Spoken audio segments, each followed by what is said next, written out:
Galapagos में मिलने वाले जीव जो लगते हैं अक्सर वैसे होते नहीं। कॉर्मोरेंट्स खुद को ढाल सकने वाले ऐसे शिकारी हैं जो दुनिया के कई हिस्सों में मिलते हैं, लेकिन यहां ये पश्चिमी हिस्से में सिर्फ 2 द्वीपों पर पाए जाते हैं और गैलापागोस की प्रजातियां बहुत ही अनोखी हैं। ये उड़ नहीं सकती। इन ज्वालामुखी द्वीपों पर शिकारी नहीं है, इसलिए कॉर्मोरेंट्स ने उड़ना ही छोड़ दिया। इनके उड़ सकने वाले सहवंशियों के मुकाबले इनके पंख छोटे और मैले कुचैले से दिखते हैं। इनकी छाती पर मौजूद हड्डी का उभार भी खत्म हो गया है, जहां बड़े पंख जुड़े होते हैं।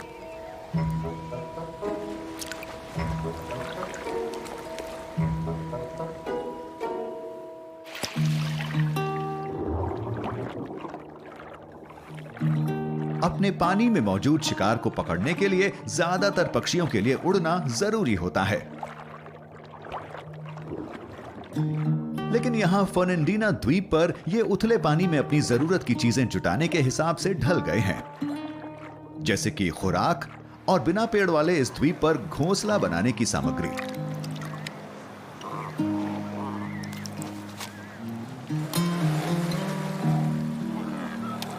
तिनकों और पत्तियों की जगह काम चलाया जाता है ताजा सीवीड से। मादा जो घोंसला बना रही है उसमें सीवीड का भी इस्तेमाल कर रही है। घोंसला बन जाने पर इसमें अंडे रखे जाएंगे ताकि उन्हें सख्त और ज्वालामुखीय चट्टानों से बचाया जा सके। इस द्वीप के उत्तर पूर्व में मौजूद इस पथरीली छोटी खाड़ी में रहते हैं करीब 1 लाख मरीन इग्वाना। ये ठंडे खून वाले जीव हैं, तो सुबह पेट भरने के लिए निकलने से पहले ये चट्टानों के ऊपर धूप सेकने लगते हैं।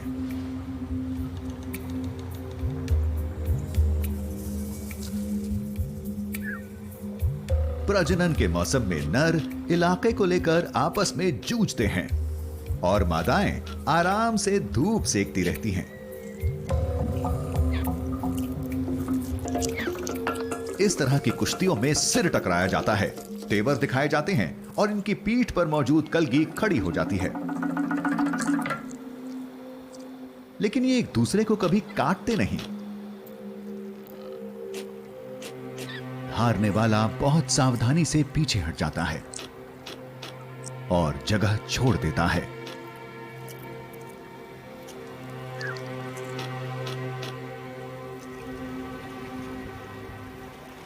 फिर इग्वाना के शरीर का तापमान इतना बढ़ जाता है कि वो समुद्र में डुबकी लगाने निकल पड़ते हैं। ये ठंडे खून वाले जीव हैं, तो इन्हें गर्मी मिलती है इक्वेटर की तेज धूप से।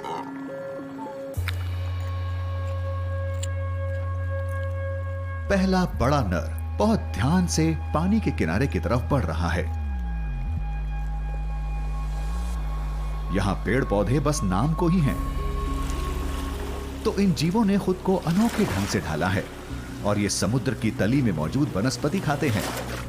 किनारे से सिर्फ 100 मीटर की दूरी पर पानी के नीचे जैसे एल्गी का एक बाग मौजूद है। सिर्फ सबसे बड़े नर ही अपने आकार की वजह से यहां तक गोता लगा सकते हैं और ये इग्वाना की इकलौती ऐसी प्रजाति है जो गोता लगाती है।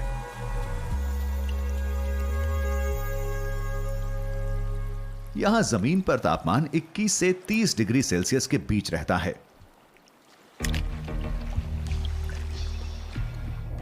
लेकिन समुद्री पानी का तापमान सिर्फ 16 डिग्री है, यानी ये ठंडे खून वाले किसी रेप्टाइल की जान ले सकता है।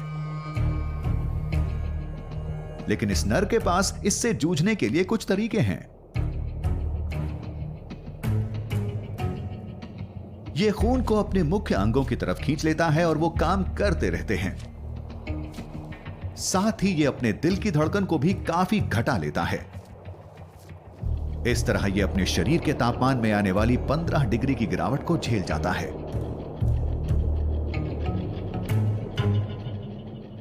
लेकिन ये ठंडे पानी में 2 घंटे से ज्यादा नहीं रह पाते।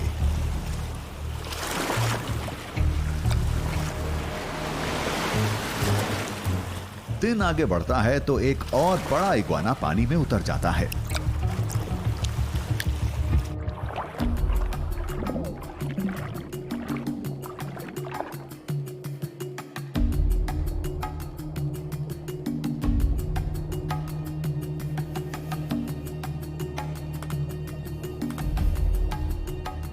ये अपने लंबे नाखूनों के जरिए तेज बहाव का सामना करता है। इसे तली से चिपके रहना होगा। ये ज्यादा दूर तक बह जाने का खतरा नहीं उठा सकता,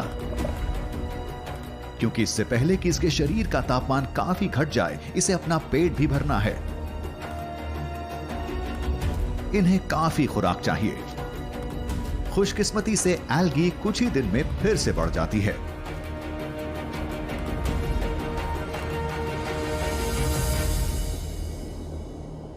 इग्वाना सांस लेने के लिए अक्सर सतह पर आते रहते हैं।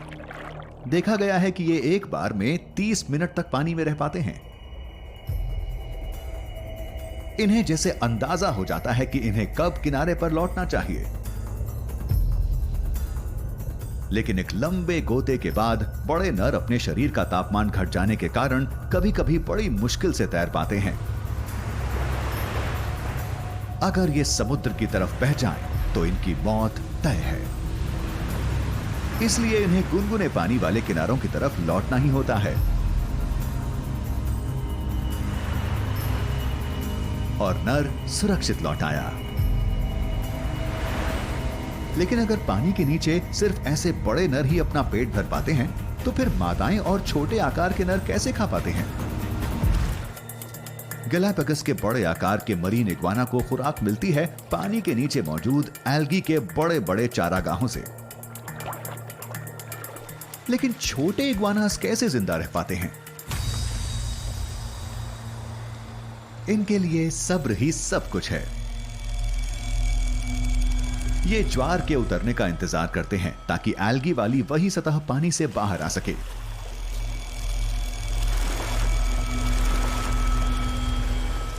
पर ज्वार के दोबारा आने से पहले इनके पास भी वक्त कम होता है।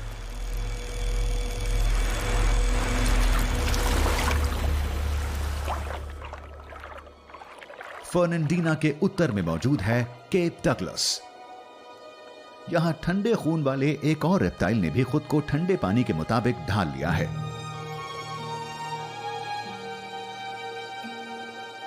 यह है Galapagos green turtle.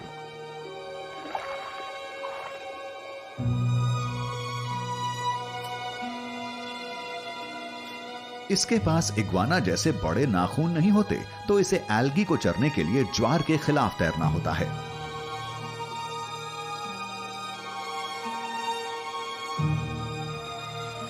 Galapagos beaches पर घोंसले बनाने वाली ये इकलौती प्रजाति है।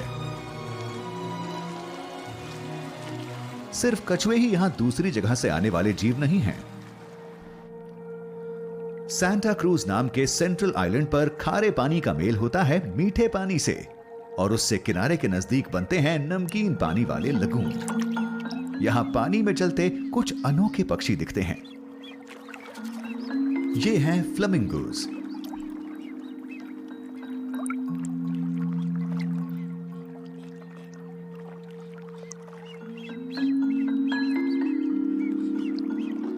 ये कमाल के जीव इस तरह सिर झुकाकर अपना पेट भरते रहते हैं। कुदरत ने इनकी चोंचें ऐसी बनाई हैं कि वो अपनी खुराक से कीचड़ और गाद को अलग कर देती हैं।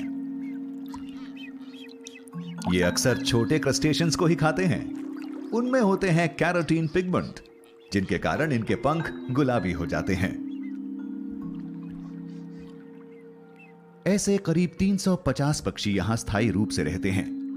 ये कैरिबियन आइलैंड से यहां आए हैं, जो गैलापागोस से करीब 1800 किलोमीटर दूर है।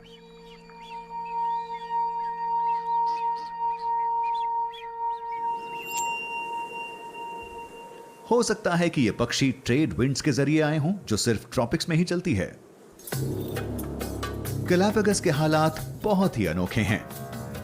कई समुद्री बहावों के मेल वाली जगह, और यहां इक्वेटर की गर्मी का असर सतह के तापमान पर भी नजर आता है। इतना ही नहीं, हालांकि यहां 2 मौसम होते हैं, नम और खुश्क। लेकिन साल के कुछ हिस्से में पानी के तापमान में भी काफी बड़ा फर्क नजर आता है। इस द्वीप के आसपास दक्षिण अमेरिका की तरफ से आने वाले हम्बोल्ट ओशन करंट के कारण ठंडा पानी मौजूद रहता है, जो अंटार्कटिका से लाता है ढेर सारे पोषक तत्व।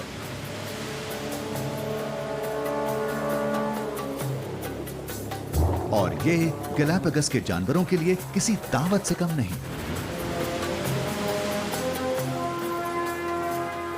जनवरी से अप्रैल तक बारिश के मौसम के दौरान ठंडे हम्बोल्ट का असर कम होने से द्वीपों पर गुनगुने पानी का असर बढ़ जाता है।